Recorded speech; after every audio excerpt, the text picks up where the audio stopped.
Tory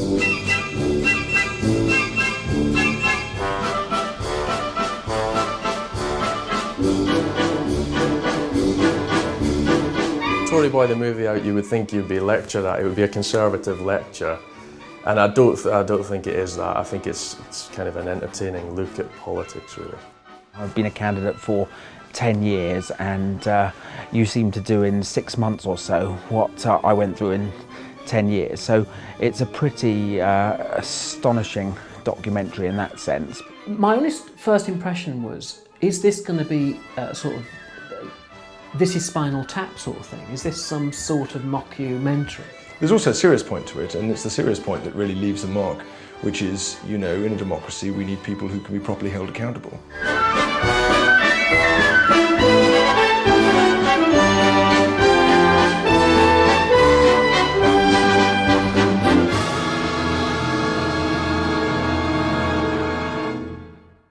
Tory Boy the Movie. Tory Boy the Movie. Alongside the big name Hollywood blockbusters, the likes of X-Men and Kung Fu Panda 2, the more unlikely story of last year's general election campaign in Middlesbrough. Now, MPs are pretty robust characters. They're used to a bit of stick, a bit of criticism, but few could have ever featured in a film made by one of their bitterest rivals. This is an anti-Bell. We honestly think he's not caring enough for the area. Sir Stuart Bell, I'm sorry I don't recognise that name. He doesn't recognise me.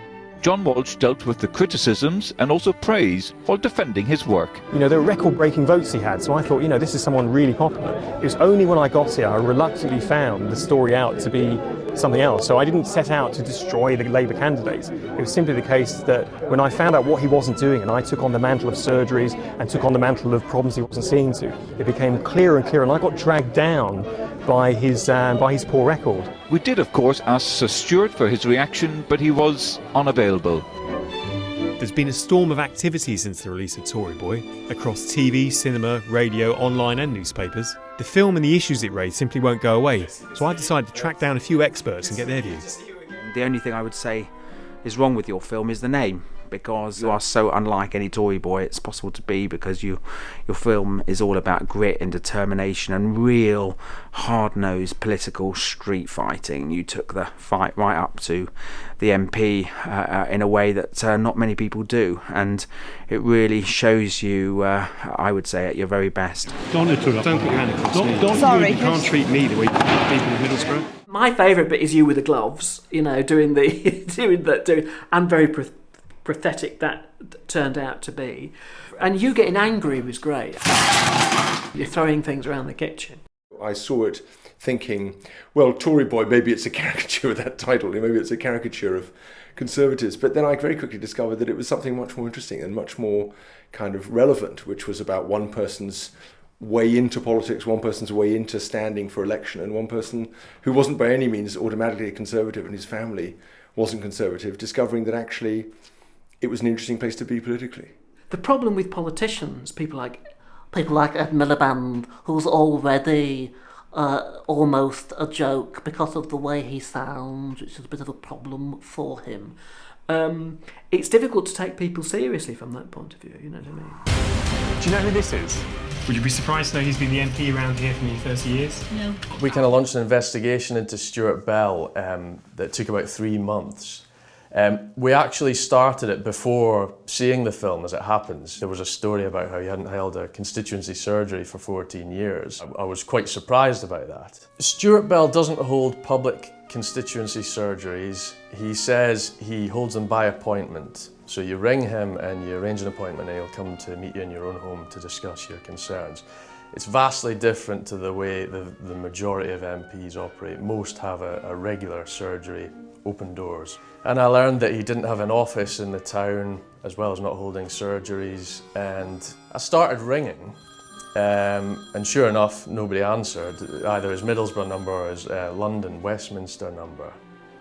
So I thought, well, what's going on here? So I kept ringing, and then I started keeping a log of it. And in the end, we made 100 phone calls, and nobody ever answered the phone.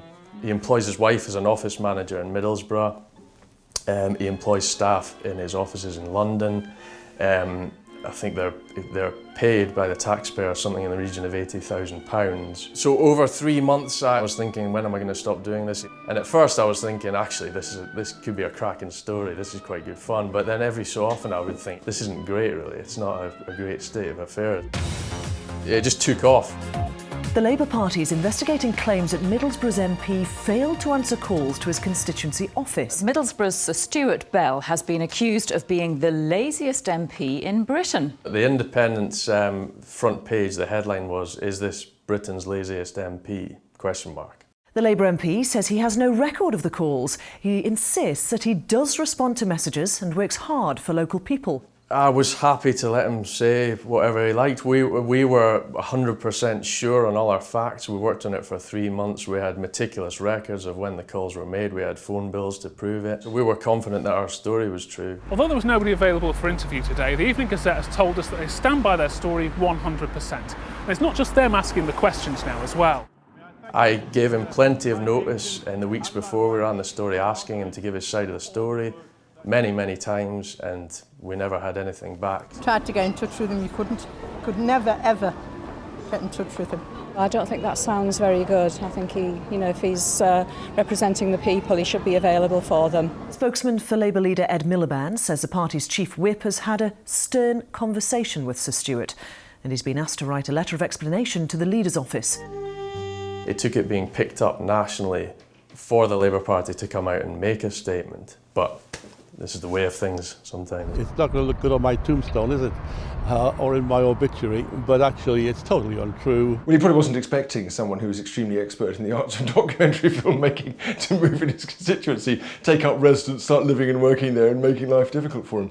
So no, I think that was probably very bad luck from his point of view. On the other hand, standards have changed, and these days people rightly expect their MP to be completely plugged in, on top of it, running surgeries frequently and engaged with local issues. And if you aren't, then actually, your people aren't getting the service, whichever party they vote for, that they deserve, just as citizens. As an MP, I have many surgeries. I do them in schools, citizens' advice, bureaus, the welfare centre, and in this building, and many other places right across the town and the villages, because I believe it's essential. To his opponents, this week has made Sir Stuart look like damaged goods. But the Middlesbrough MP insists he's still a worthwhile investment for people in this town. If there's one thing politicians hate, it's being laughed at. Thatcher could cope, because Thatcher had no sense of humour. She had it removed in 1948 under the NHS. So she was completely immune to that sort of attack. It's one of the reasons why she survived, because it's not a matter how she had a thick skin, she didn't have any sense of comedy at all. When you have the sense of frustration that you showed in the film, you kind of feel it here watching it, and it really hits you hard. But also it reminds me of another documentary I saw, which was about Ayrton Senna in the cinema, fantastic. And I went to the film because my girlfriend is from Brazil, and thinking, oh God, I'm going to have to sit through a documentary, but it was hypnotic. You just couldn't stop watching it, and it just shows that you can actually produce films that are documentaries but are like movies, and so to call it a movie is exactly right. You were very lucky to get, because I know people who've tried to get seats, both Labour and the Tories, and it's really, really difficult. I mean, famously, Anne Widdecombe took many years to get her seat, and suddenly you get yours within 10 minutes of joining the Conservative Party. Oh, I thought it played a huge part. I loved the humour. I thought that, if I may say so, I thought you came across very well. I loved your mate John. I love the fact that he starts off as a hairy ragamuffin, in the process of getting closer to the Conservative Party means he's got to, get a haircut and shave his beard off and all that stuff. And I thought there was an enormous amount of kind of cleverly woven strands of humour inside the film. That's a large part of its pleasure and joy to watch. I would actually make it compulsory for any politics student. It doesn't matter whether you're a Tory or Labour or whatever.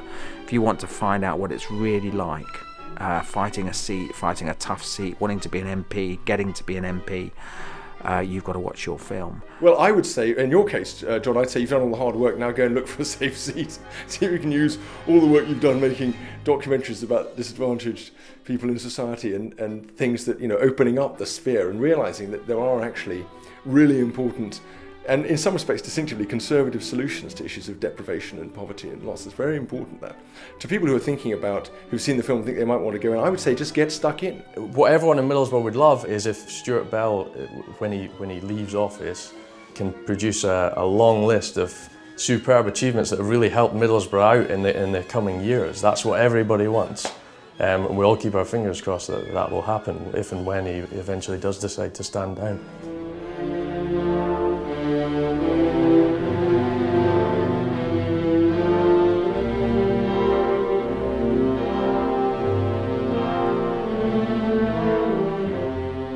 So what do you think Lady Thatcher would make of the film as she saw it? I think absolutely marvellous, absolutely marvellous. It's very, very good to have someone who knows nothing about politics running for the Conservative Party.